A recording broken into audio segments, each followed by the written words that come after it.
Good day, fellas. This is Krisha Diaz, and this report discusses about the Chapter 5, which is accommodations. Together with me is Mr. Adan, Miss Bungkawel, and Miss Galaw. Now let us get into the history of accommodation or the lodging industry. So, lodging industry developed because of the need to provide accommodations for travelers. Early reference to the inn is found in the Bible. When Joseph, Christ's foster father, was told there is no mom at the inn. Excavations in Pompeii revealed that the Romans had developed the concept of inns into a trade. In the 13th and 14th centuries, German and English literature made frequent reference to the inn. In 1700s and early 1500s, Industrial Revolution had greater demand for accommodation as people migrated to the cities to work. By 1750, Brighton, Blackpool, Southern and other English seaside resorts were attracting baiters. In this section, it tells you more about the history of accommodation, which holds a significance to the industry. It is being said that after the World War II, the widespread use of the car led hoteliers to build more and more hotel space. Business travelers demanded to build more roadside motels, specialized accommodations, including meetings and convention facilities. Are you familiar with Ellsworth Statler? Well, he is an American hotel businessman and the founder of the Statler Hotels chain. He is the first hotel chain pioneer in the United States. Hotels bearing his name had been built in Buffalo, Cleveland, St. Louis, Detroit, Boston, and New York. The next one is Conrad Hilton. Hilton built an empire that includes the Waldorf Astoria located in New York and the largest hotel in the United States, the Conrad Hilton Hotel in Chicago with 3,000 rooms. In the history of deluxe hotels, the most famous name is that of Hilton Corporation. Hilton International opened its first hotel in San Juan, Puerto Rico in 1949. In addition, it opened a hotel in Berlin in 1958, followed by several properties in other countries in Europe.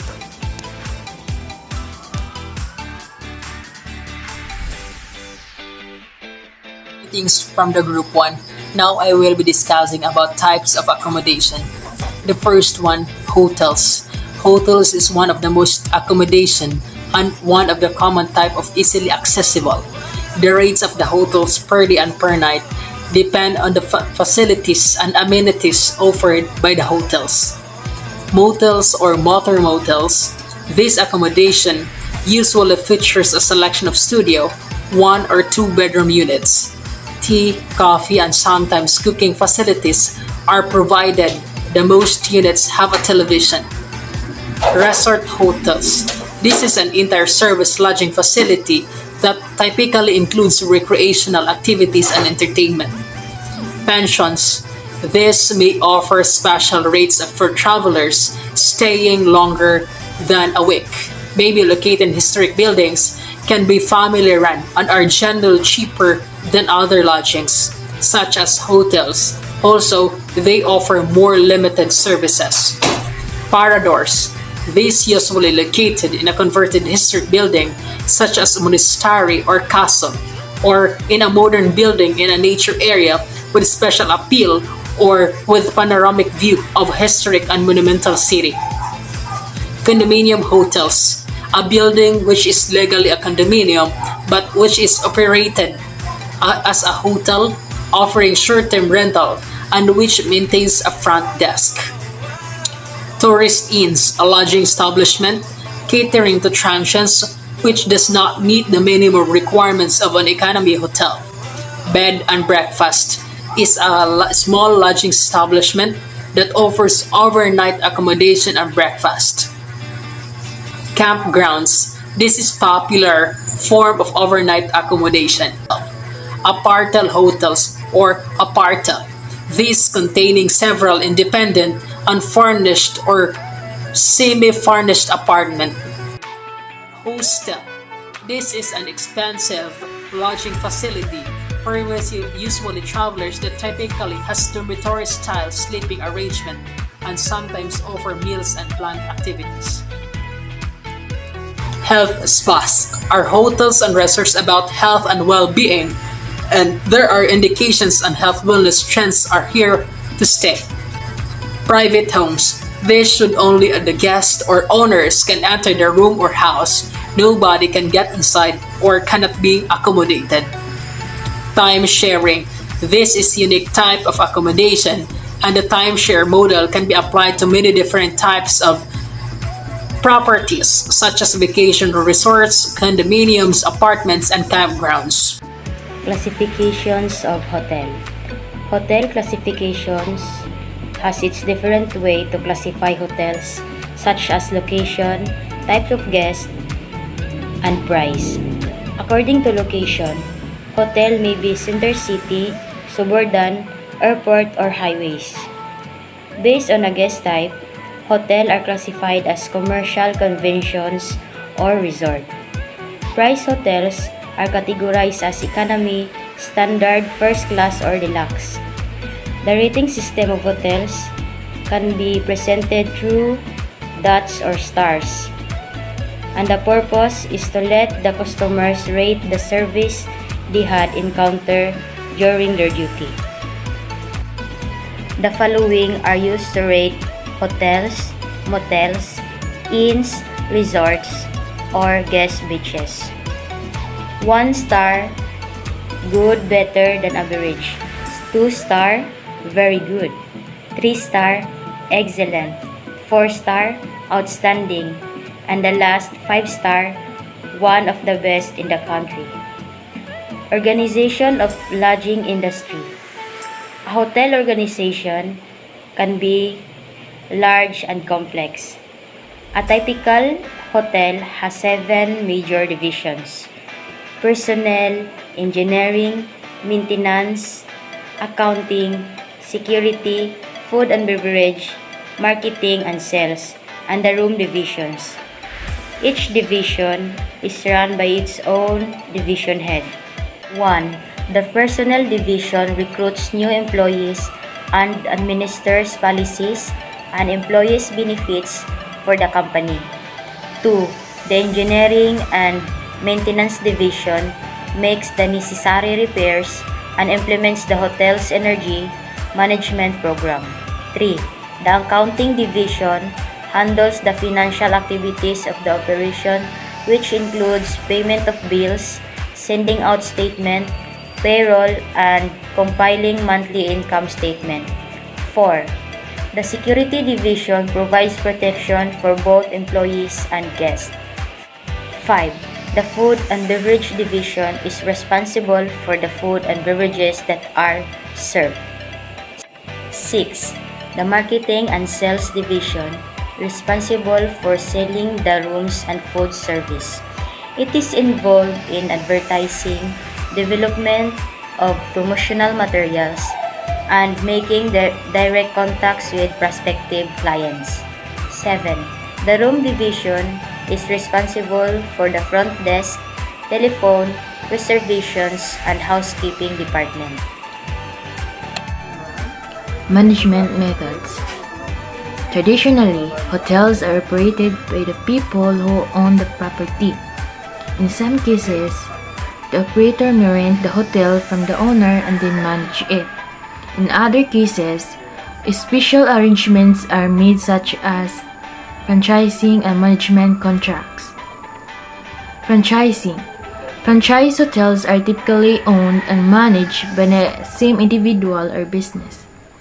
The franchisee or hotel operator enters a contract with the franchisor agreeing to uphold specific operational standards and use the franchise name on the hotel or motel. The franchisee receives benefits such as extra business as a result of the franchisor's national or international advertisements. In return for these benefits,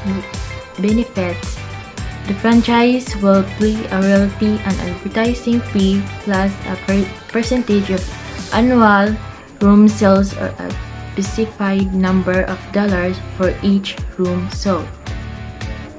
Management contracts. Under a management contract, the hotel management company does not have a financial interest in the hotel's land and building. For example, the landlord owns a property but does not have any interest in managing it. Under a management contract, the investment rent is transferred from the operator to the property owner. The management contract also allows hotel operating companies to widen their investment base by increasing the number of rooms managed, thereby increasing their profits. For example, developers who do not have experience in hotel management usually build large hotels and then turn them over to the hotel management companies to run them. Chain accommodation operations. Most hotels and motels are part of a chain operation. The individual units in the chain may all owned by one large company, partially owned and entirely franchised or wholly franchised. In any case, the owning company or franchisor establishes the standards and operating policies to which each individual unit must follow. Referral groups. The individual owner or operator can remain independent while achieving many of the benefits of a chain group. Example of these benefits are advertising and reservation referrals. One of the largest referral groups in North America is Best Western, which has approximately 3,000 properties with more than 200,000 rooms. Hotel terminology. These room rates for hotels are quoted in terms of what meals are included in the price. First one, European plan or EP. This refers or means that there are no meals included. Most commonly used room are rate quoted by North American hotels. American plan or AP. Breakfast, lunch, and dinner are included in the quoted price, also known as full pension in Europe. Meals are usually fixed menu with little or no choice. Modified American plan or MAP. This includes breakfast and dinner, but not lunch or breakfast, and lunch but not dinner, known as demi-pension in Europe. Bermuda plan or BP. This offered by the hotels in Bermuda and some other places includes both a room and a full English or American type of breakfast. Bed and breakfast hotels operate in a Bermuda plan in Britain and the US and on continental Europe. Continental breakfast is offered by most European hotels and is included in the room rate. This type of plan is known as Hotel Garni or Pension Garni in Europe, which consists of rolls, coffee, sometimes and juice. Room rates. This is the official or advertised price of a hotel room on which discount is usually negotiable. The maximum rates that hotels charge for a room normally depend on the number of people occupying it. These rates are called rack rates, posted on the inside of the entrance door of each guest room. Rack rate is not always the rate that is paid for a room. Hotels like airlines have a system of discounted prices. For conventions and conferences, hotels compete with one another by offering the lowest room rate. Profits in banquet, meals, and sales or liquor make up for the discounted room rates. Do you know how to get the hotel profitability? Well, in this slide, you will be guided on how to get the hotel profitability. Number 1 is to get the room occupancy. A simple measure of a hotel's profitability is its room occupancy. For instance, if 125 room has 75 rooms occupied on a particular night, its occupancy will be the following. The equation for the room occupancy is the number of rooms occupied divided by the number of rooms in the hotel, then multiplied by 100. So the number of rooms occupied is 70 and the number of rooms in the hotel is 125. Then multiplied by 100, the answer would be 60%. Therefore, on a particular night, the room occupancy of the hotel is 60%. The room occupancy of the hotel can also be determined for a week, a month, a year, or any other period of time. The number of rooms occupied for that period of time divided by the number of rooms in the hotel to be multiplied to the number of days in that period, then multiplied by 100. So we have 463 divided by 125 times 7. 7 because there is 7 days in 1 week. Then multiplied by 100. So that's 463 divided by 825 multiplied by 100 equals 52.9%. Therefore, the room occupancy of the hotel for a week is 52.9%. During peak season, a hotel may have 100% occupancy or close to it. However, occupancy can be very slow at other times of the year. In general, hotels are considered profitable if they can operate with an average annual occupancy of 65% or higher. Now, let's go to the second one. Number 2 is the double occupancy rooms.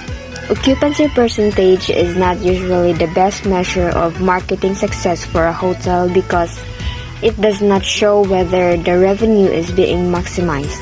Whether a room is occupied by one person or by two persons, the occupancy percentage will not change, but the revenue obtained will be changed. So let's go for the computations. The number of rooms sold with 2 people occupying each room is called double occupancy. For example, given 20 foreigners staying in house, then the house count or the total number of guests, that's 104. The equation is number of foreign guests divided by the total number of guests multiplied by 100. So we have 20 divided by 104 multiplied by 100 and we get 19.23%. And that's the occupancy percentage for the double occupancy rooms. So here is an example of double occupancy. We have here the equation number of foreign guests divided by the total of number of guests, then multiplied by 100. Then we get 19.23%. The third one would be the average rate per room occupied. This is another way of measuring maximization of revenue is the average rate per room occupied. The average will increase if more expensive rooms are sold or if more rooms are doubled or tripled occupied. For example, if a hotel had 463 rooms occupied during a week and a room revenue of $37,640, for that week, the average room rate would be $81.30. So the equation for average rate per room occupied is the total room revenue divided by the number of rooms occupied. The next one is the average daily rate per guest. This is another useful statistics. So, to get the average daily rate per guest, we have the equation of total room revenue divided by the total number of guests accommodated. So that's $65,520 divided by 1,050. That is equal to $62.40. So the average daily rate per guest for a week is $62.40. That is how you get the average daily rate per guest. Then we have the average length of stay. To maximize revenue and increase room occupancy, hotels try to increase the length of stay if customers through advertising and other marketing methods. If customers can be motivated to stay an extra day or two, this will mean more revenue for the hotel. The last one would be the break-even point. It is the point at which a business will make neither a profit nor a loss. Fixed costs are those that stay the same regardless of the volume of business.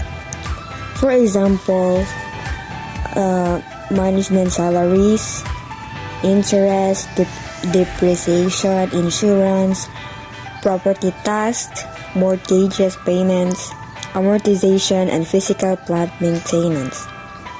Contribution margin is defined as the average room less variable cost of having a room occupied.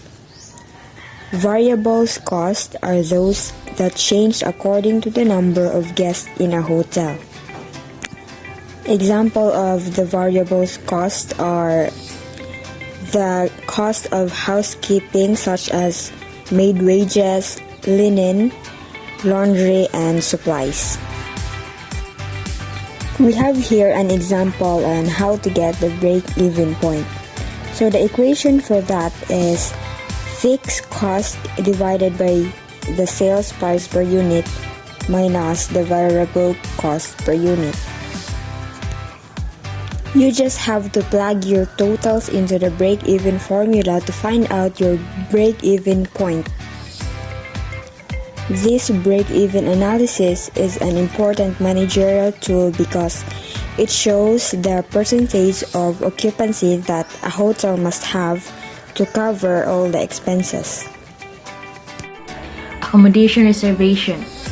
Many large hotels have computerized reservation systems. However, despite these systems, overbooking still occurs. Overbooking is selling more rooms than the actual available rooms. Hotels do it for a reason. If hotels book only to capacity, they would often end up with empty rooms because of no-shows or people who do not advise that they want their reservation cancelled. Hotels use different methods to avoid overbooking and reduce the no-shows factor. One method is for a hotel to advise the customer that it will honor a reservation only if the customer arrives at a certain stipulated time. Another method is for the hotel to ask for a deposit when a room is booked. Registration cards. Accommodation establishments use the guest registration card as a marketing tool. A guest registration card provides information about the guest such as his or her name, address, geographical origin, and other facts. This information can be used to produce a direct mail list which is used for sending future promotional material. The geographical origin of the customers can be used to show where advertising efforts should continue to be directed rather than wasted by promoting the accommodation in places where a few customers originate. The guest registration card information can also be used to produce a typical customer profile. The customer profile can be presented to different print or broadcast advertising media, which can then determine if the market deserve fits this profile. Hotels and airlines. At present, there is a natural link between airline companies and hotels. This is due to the changed nature of transportation.